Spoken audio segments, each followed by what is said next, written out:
என்ன பண்ற? நான் வட்டச்செயலாளர் வண்டுமுருகன் பேசுறேங்க. நைட்டு சரக்கு அடிச்சு ஃபுல்லா ஏரா இருக்குது, தலைவலி ஓவரு. அது என்ன வலி?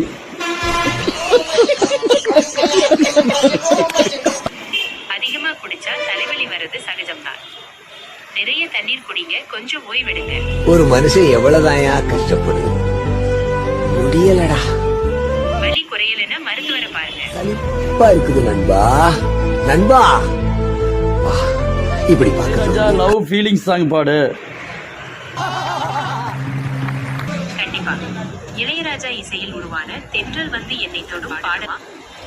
பாடு பாடுறி. தென்றல் வந்து என்னை தொடும். ஏன் இன்னும் கொஞ்சம் பொறுநிலவு வந்த வழி தெரியும், அப்போது விடியும் இரவு நேரம்.